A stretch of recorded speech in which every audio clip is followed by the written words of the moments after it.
ರೈತರನ್ನ ಬೆಳೆಗಳು ಹೊಡೆದು, ಕೋಸು ಹೊಡೆದು, ಮಾವಿನ ಮರಗಳು ಹೊಡೆದು, ಎಲ್ಲ ಹೊಡೆದು ಅದು ಫಸಲನ್ನು ಕಿತ್ಕೊಳ್ಳೋವರೆಗೂ ಬಿಡಬೇಕಲ್ಲ, ಒಂದು ಅವಕಾಶ ಕೊಡಬೇಕು.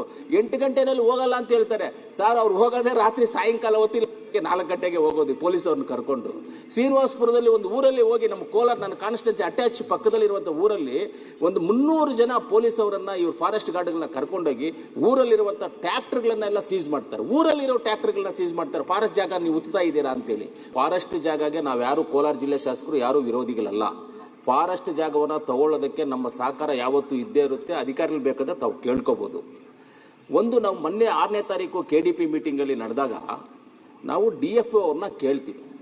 ಶ್ರೀನಿವಾಸಪುರ ತಾಲೂಕಲ್ಲಿ ಒಬ್ಬರ ಮೇಲೆ ಜಮೀನನ್ನು ಫಾರೆಸ್ಟ್ ಜಾಗ ಅಂತ ಅವರು ಆಕ್ಯುಪೈ ಮಾಡ್ಕೊಂಡಿದ್ದಾರೆ, ಫಾರೆಸ್ಟ್ ಜಾಗ ಮಾಡ್ಕೊಂಡಿದ್ದಾರೆ.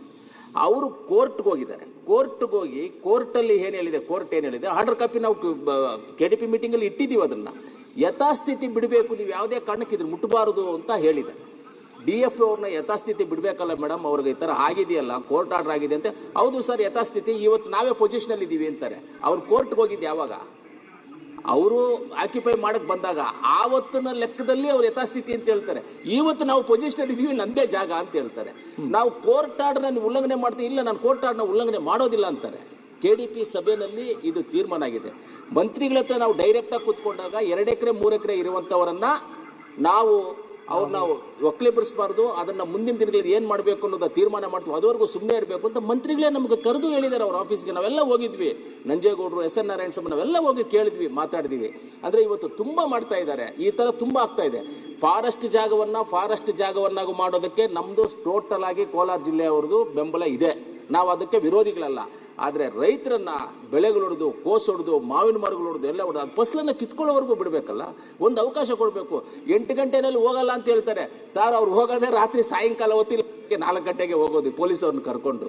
ಶ್ರೀನಿವಾಸಪುರದಲ್ಲಿ ಒಂದು ಊರಲ್ಲಿ ಹೋಗಿ, ನಮ್ಮ ಕೋಲಾರ ನನ್ನ ಕಾನ್ಸ್ಟಿಟ್ಯೂನ್ಸಿ ಅಟ್ಯಾಚ್ ಪಕ್ಕದಲ್ಲಿರುವಂಥ ಊರಲ್ಲಿ ಒಂದು 300 ಜನ ಪೊಲೀಸವರನ್ನ ಇವ್ರು ಫಾರೆಸ್ಟ್ ಗಾರ್ಡ್ಗಳನ್ನ ಕರ್ಕೊಂಡೋಗಿ ಊರಲ್ಲಿರುವಂಥ ಟ್ರ್ಯಾಕ್ಟರ್ಗಳನ್ನೆಲ್ಲ ಸೀಸ್ ಮಾಡ್ತಾರೆ. ಊರಲ್ಲಿರೋ ಟ್ರ್ಯಾಕ್ಟರ್ಗಳನ್ನ ಸೀಸ್ ಮಾಡ್ತಾರೆ. ಫಾರೆಸ್ಟ್ ಜಾಗ ನೀವು ಉತ್ತಾ ಇದ್ದೀರಾ ಅಂತೇಳಿ ಉತ್ತವಾಗಿ ಹಿಡ್ಕೊಂಡು ಸೀಸ್ ಮಾಡಿ ಬೇಡ ಅನ್ನೋದಿಲ್ಲ. ಆದರೆ ಆ ಥರ ಮಾಡಿದ್ರೆ ರೈತರು ಏನಾಗಬೇಕು? ರೈತರು ತೊಂದರೆ ಆಗ್ತದೆ. ದಯವಿಟ್ಟು ನನ್ನ ಮಂತ್ರಿಗಳಲ್ಲಿ ಮನವಿ ಮಾಡ್ತೀನಿ, ಎಲ್ಲ ಒಂದು ದಿವಸ ಕೋಲಾರ ಜಿಲ್ಲೆಗೆ ಬನ್ನಿ, ಎಲ್ಲರೂ ಕರೆದು ನಮ್ಮ ಜಿಲ್ಲಾ ಉಸ್ತುವಾರಿ ಮಂತ್ರಿಗಳು, ನೀವು ಎಲ್ಲರೂ ಸೇರಿ ಕೂತ್ಕೊಂಡು ಮಾತಾಡೋಣ, ಏನಿದೆಯೋ ಅದು ಮಾತಾಡಬೇಕಂತ ಸಾಲ್ವ್ ಮಾಡೋಣ ಅಂತ ನಾನು ಮನವಿ ಮಾಡ್ತೀನಿ. ಸನ್ಮಾನ್ಯ ಸಭಾಧ್ಯಕ್ಷರೇ, ಈ ಕೋಲಾರ ಜಿಲ್ಲೆದು ಸುಮಾರು 150 ಪ್ರಕರಣಗಳು ಹೈಕೋರ್ಟಲ್ಲಿ ಇದೆ, ವ್ಯಾಜ್ಯ ನಡೀತಾ ಇದೆ. ಸುಮಾರು 50 ಪ್ರಕರಣಗಳು OS ನಿಮ್ಮ ಲೋಕಲ್ ಕೋರ್ಟಲ್ಲಿ ನಡೀತಾ ಇದೆ. ಕೋರ್ಟ್ ಆದೇಶ ಪ್ರತಿಯೊಬ್ಬರು ಪಾಲನೆ ಮಾಡಲೇಬೇಕಾಗ್ತದೆ. ನಮ್ಮ ಅಧಿಕಾರಿಗಳಿಗೆ ಕಟ್ಟುನಿಟ್ಟಿನ ಸೂಚನೆ ಕೊಡ್ತೀನಿ, ಕೋರ್ಟ್ ಆದೇಶ ಯಥಾವತ್ತಾಗಿ ಪಾಲನೆ ಮಾಡಲಿಕ್ಕೆ ಹೇಳ್ತೇನೆ.